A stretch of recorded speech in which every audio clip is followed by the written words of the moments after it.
Lonjakan ekspor komoditas minerba dan juga migas nih seberapa besar porsinya untuk mendorong neraca dagang Indonesia ini tetap surplus? Ya, untuk bulan Februari kalau dilihat memang kita ekspor batu bara melonjak kurang lebih hampir 60%. Dan ini juga membuat porsi batu bara ekspornya itu kembali dari 6% bulan Januari sekarang menjadi 11%.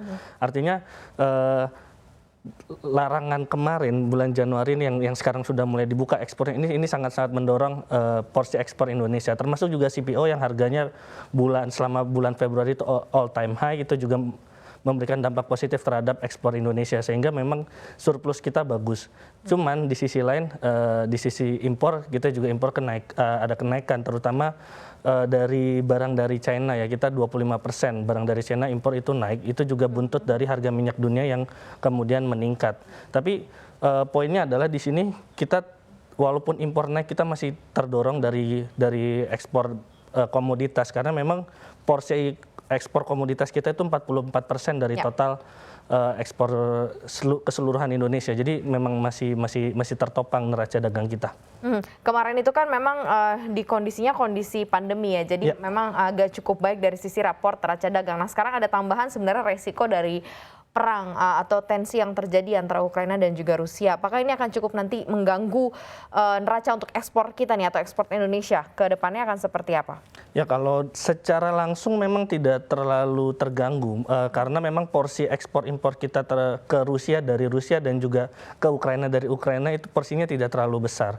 Namun kalau kita bicara secara tidak langsung memang ada gangguan, terutama dari sisi impor, karena kita sebagai net importir minyak dunia, kita minyak mentah. Nah ini yang kemudian akan menjadi beban dari segi impor. Kita akan tertekan neraca dagangnya dan juga current account defisit, current account berjalan nantinya. Nah terus juga dari segi barang-barang yang diimpor, terutama dari China, karena kita juga membeli banyak barang dari China. China juga sebagai importir terbesar di Indonesia.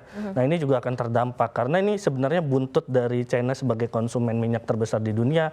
Harga minyak meningkat, kemudian barang-barang dari China, dari pabrik China juga meningkat, otomatis kan ini akan terpengaruh ke Indonesia. Nah ini yang kemudian menjadi beban. Memang kalau secara langsung kurang signifikan, tapi kita perlu melihat secara keseluruhan, terutama dampak-dampak yang tidak langsung atau yang tidak terlalu terlihat.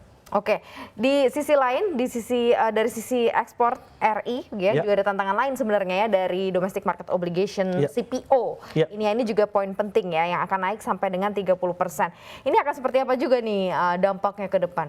Untuk volume ekspor CPO kemungkinan besar kita akan turun, menurut hitung-hitungannya bahkan bisa sampai turun 1,6 juta ton per tahun. Artinya memang ada depresiasi dari sisi volume, cuman kemudian ditopang oleh harga CPO yang tinggi.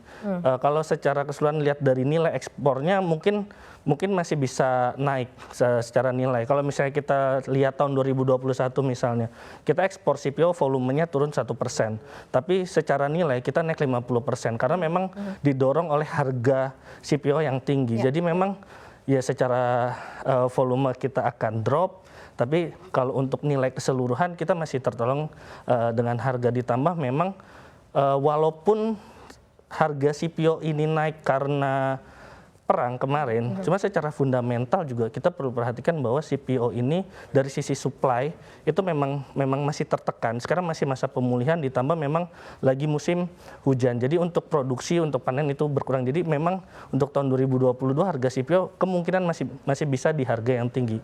Nah ini yang sebenarnya menguntungkan untuk Indonesia.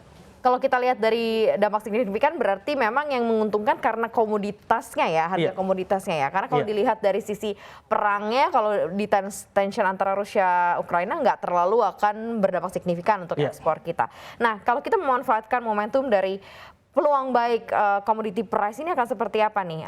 Apakah ini akan justru sangat baik untuk Indonesia karena mungkin harganya masih akan menanjak dan ini akan memberikan view ke depan mungkin surplus masih akan terus terjadi sampai dengan penghujung tahun. Ini akan seperti apa nih Mas Roberto? Kalau saya melihat memang surplus masih akan terus terjadi ya, karena kita secara garis besar harga komoditas dunia ini masih akan tetap tinggi tahun 2022 dari forecast-forecastnya. Seperti misalnya harga minyak masih rata-rata masih akan lebih tinggi dibanding 2021 untuk harganya di sepanjang 2022. Kemudian batu bara juga kemungkinan menurut prediksi masih akan bercokol di rentang 150 sampai 200 US dollar per ton. Artinya itu masih lebih tinggi dibanding 2021, ditambah adanya perang kemudian menunda pemulihan produksi dari para produsen karena memang ada faktor kemudian faktor pasokan, distribusi pasokan atau saluran distribusinya ke negara Rusia yang kemudian kan harus ditahan karena adanya sanksi dengan Rusia. Nah ini kemudian yang membuat pasokan-pasokan ini menjadi tertahan. Artinya pasokan di dunia secara keseluruhan kemudian berkurang karena yang seharusnya dikirim oleh Rusia atau yang seharusnya akan dikirim ke Rusia ini kemudian tertahan. Ini yang membuat ada kekosongan pasokan di komoditas-komoditas di dunia seperti misalnya batu bara Rusia yang ke Cina yang kemudian adanya sanksi membuat pedagang Cina misalnya yang takut untuk membeli dan komoditas lain. Artinya sebenarnya komoditas ini masih akan tinggi ke depan. Jadi memang masih akan menguntungkan dan terutama dari sisi ekspor. Kalau misalnya kita bicara sisi impor, memang impor kita kalau di hitungan kertas, ketika harga minyak naik, itu APBN kita akan surplus di hitungan kertas. Namun di sisi lain, ini akan berdampak pada beban subsidi Indonesia yang bertambah, yang ujung-ujungnya nanti bisa aja ke hutang nantinya. Artinya ini yang perlu diwaspadai. Memang secara makronya kita untung dari segi pendapatan ekspor, surplus neraca dagang, kemudian surplus APBN. Cuman kita perlu perhatikan yang dampak paling terasa adalah nanti ke masyarakat, terutama dari daya beli karena harga barang yang meningkat dibandingkan dengan inflasi jatuhnya. Begitu. Ya, inflasi jatuhnya. Nah ini yang perlu diperhatikan juga. Oke, kita balik lihat opportunity yang ada di pasar Eropa sebenarnya. Kalau tadi dikatakan memang kondisi perang ini memang cukup bisa dimanfaatkan gitu ya, apalagi khususnya untuk permintaan ekspor komoditas. Sekarang harga komoditasnya juga masih akan tinggi secara commodity price begitu ya. Nah ini akan seperti apa nih permintaan ekspor komoditas minerba juga khususnya ya pasar Eropa, bisa atau tidak untuk dia realisasikan? Artinya adalah Indonesia bisa cukup memanfaatkan momentum yang ada untuk masuk ke pasar sana. Ya kalau menurut Asosiasi Batubara Indonesia memang sudah mulai ada ketertarikan dari Eropa Timur maupun Eropa Barat terhadap batubara Indonesia untuk mengisi kekosongan dari Rusia. Nah ini menjadi kabar positif. Namun yang perlu dilihat adalah cost-nya nanti yang mungkin akan menjadi halangan bukan bagi Indonesia tapi bagi negara-negara di Eropa.